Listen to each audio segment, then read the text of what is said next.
Alors, prends place, c'est du VIP gratuit. Donc bonjour, c'est Fred, tipster du site gagnifuté.com. Donc dans cette vidéo, je vais passer à la loupe l'ensemble des matchs, les 10 matchs de Serie A, la 6e journée du 25 au 27, du samedi 25 au lundi 27.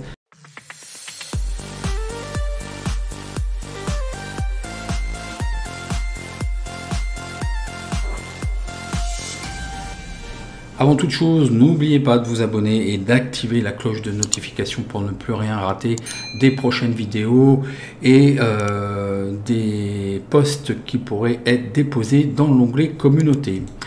Dans la 5e journée, vous avez beaucoup plus apprécié, plus de 2000 vues, 125 likes, merci.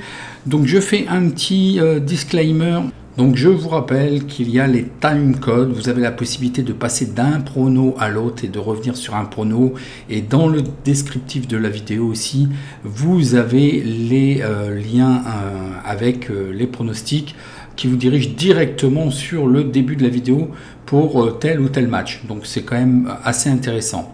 Donc avant de commencer, allez, les résultats qui ont été excellents. Donc le premier match, alors uniquement là où j'ai pris des pronostics fermes, je vous ai donné mon avis sur l'ensemble des matchs, mais sur Bologne-Genoa, j'ai pris que le over, et effectivement c'est un pari gagnant puisqu'ils ont fait 2-2. Pour Fiorentina-Inter de Milan, je vous avais proposé le 2, effectivement c'est un pari gagnant, ils ont gagné 3-1. Et puis le over plus 2,5 buts, et ça passe aussi, donc c'est un pari gagnant. Donc petite fait de match quand même, la Fiorentina a terminé à 10 contre 11, donc ça a facilité les débats. Le match Cagliari-Empoli, je vous avais proposé le over, donc là c'est un pari perdant puisqu'ils ont fait 0-2, donc Empoli l'a emporté.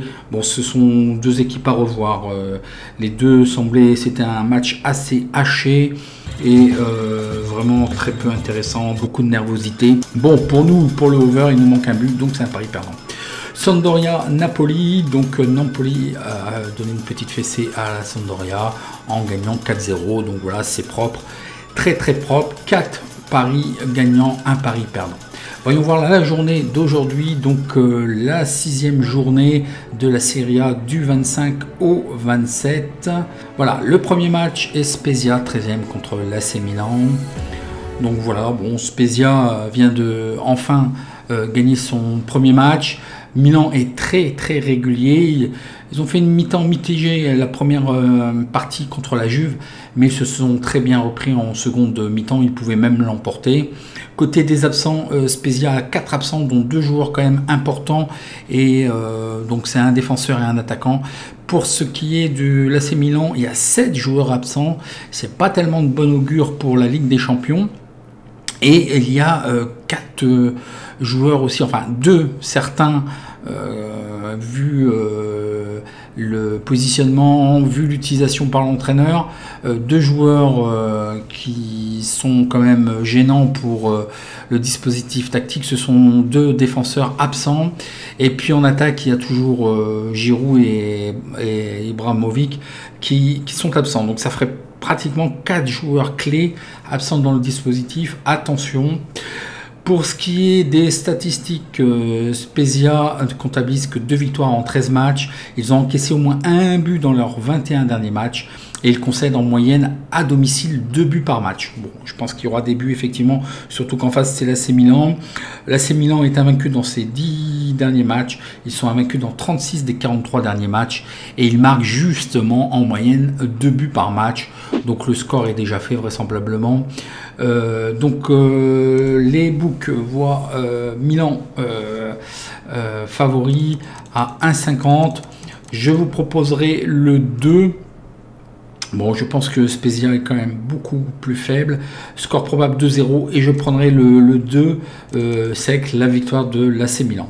Voyons voir le match suivant qui est l'Inter 2e contre l'Atalanta qui est 7e.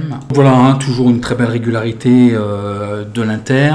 Bon, ils ont pris le luxe de claquer 6-1 contre Bologne. Et puis Atalanta qui a gagné, mais vraiment timidement, contre Salernitana, 1-0. Je sais pas, depuis le début de saison, c'est même un match où ça devrait être un petit peu plus d'artifice et voire des buts. Je suis indécis d'ailleurs sur ce match Inter-Atalanta. Pour moi, il devrait y avoir des buts, mais sait-on jamais. Je sais pas ce qu'il y a. Atalanta fait un peu le service minimum. Côté de l'Inter, il y a 4 joueurs absents, dont 2 joueurs quand même importants en milieu de terrain. Et puis côté Atalanta, toujours Muriel qui est absent et un autre absent. Les statistiques, l'Inter de Milan est invaincu à domicile dans ses 18 derniers matchs. Ils sont invaincus dans 26 des 27 derniers matchs.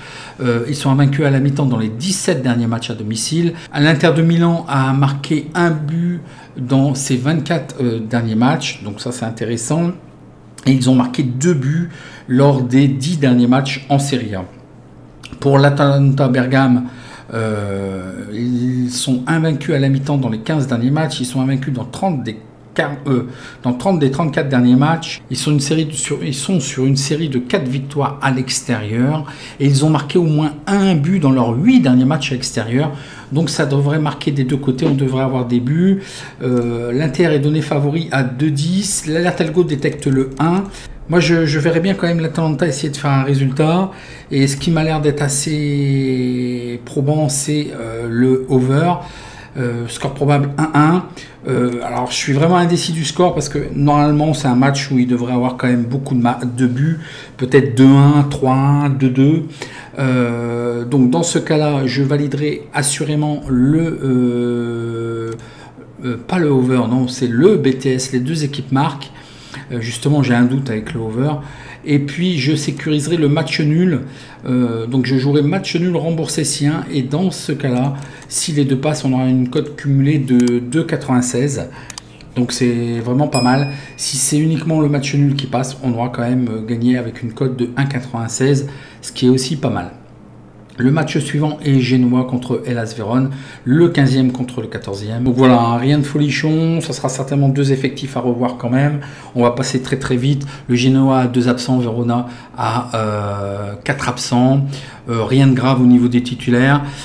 Au niveau des stats, Gênes a perdu les 4 derniers matchs à domicile.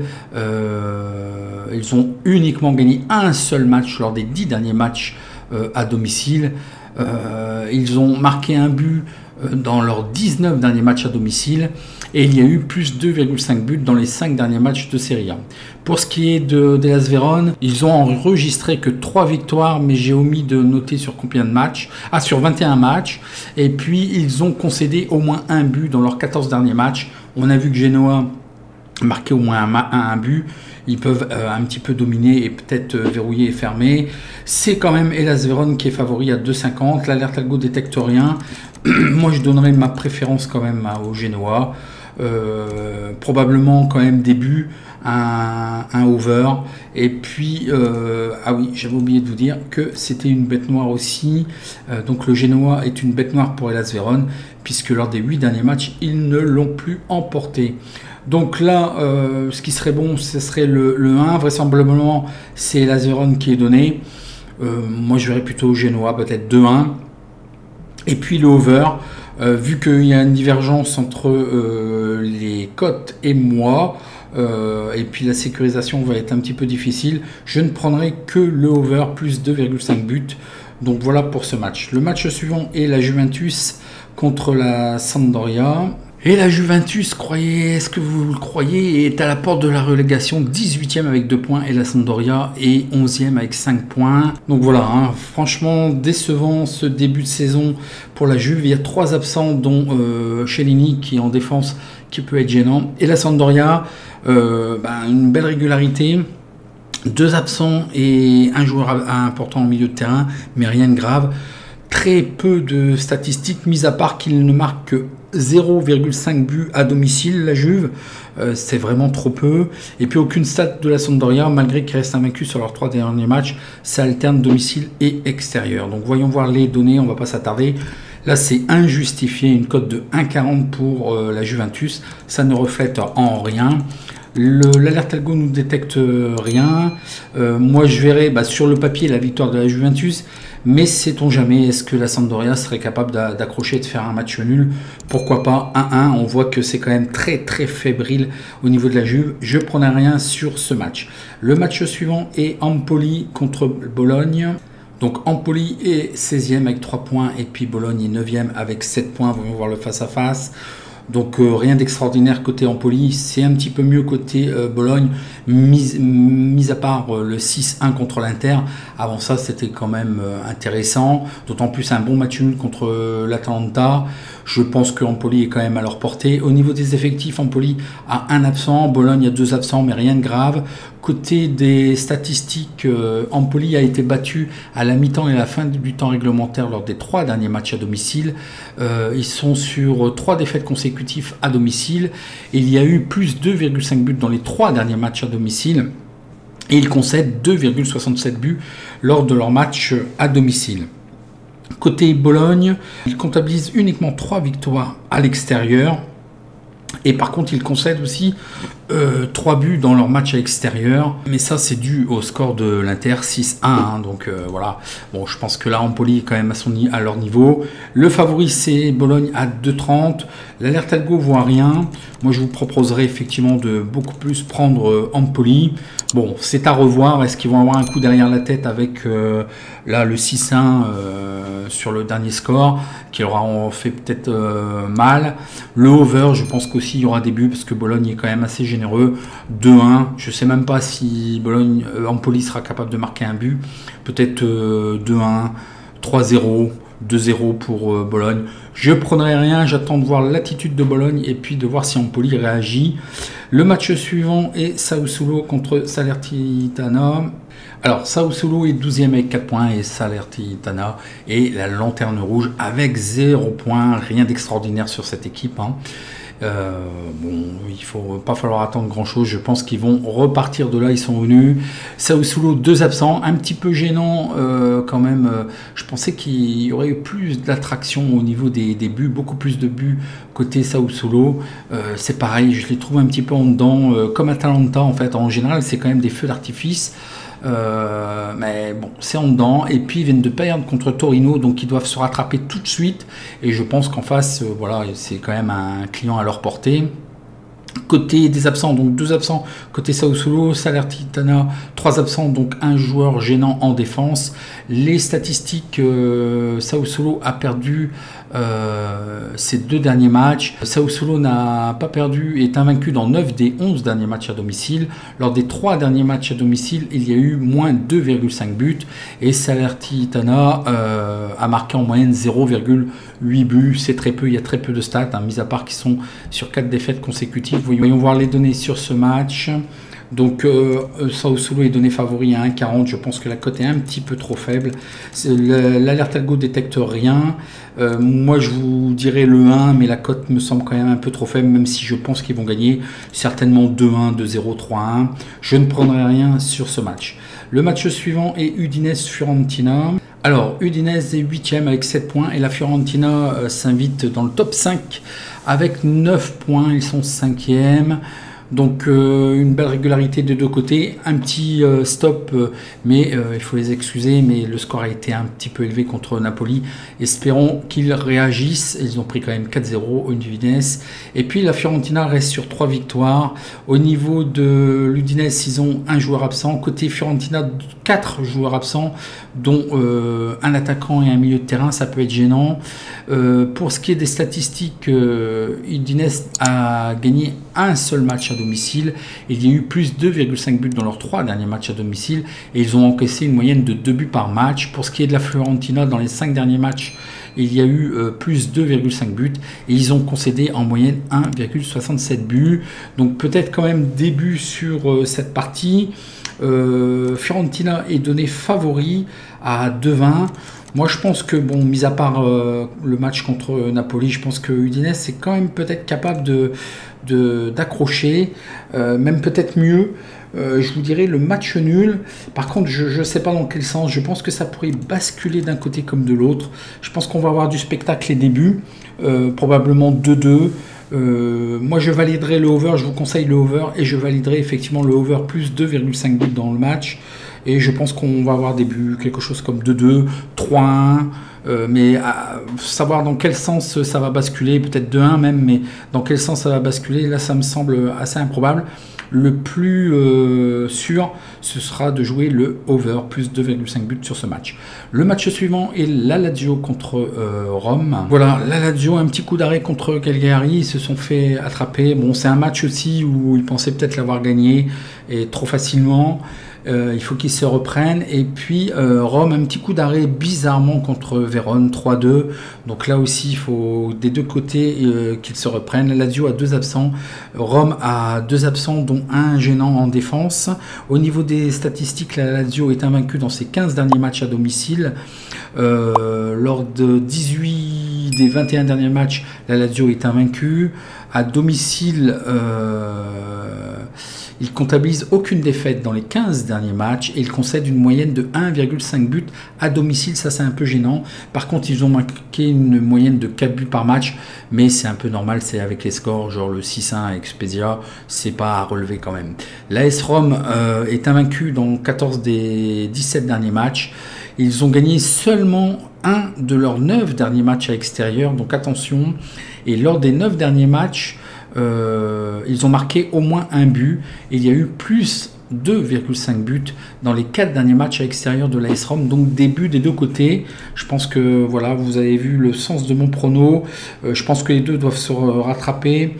Alors, c'est Rome qui est donné favori à 2,45. L'Alert Algo voit le over plus 2,5 buts à partir d'une cote de 1,26 et ça tombe bien puisqu'on nous donne 1,66, donc c'est très très value.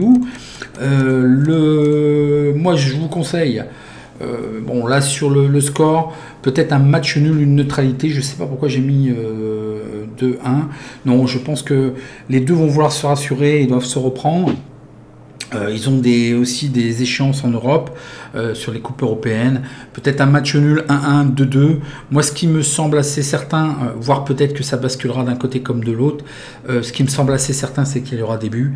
Peut-être que l'un des deux l'emportera 2-1 ou alors un petit 2-2. Et puis, ce qui me semble encore plus certain, c'est que les deux équipes marquent.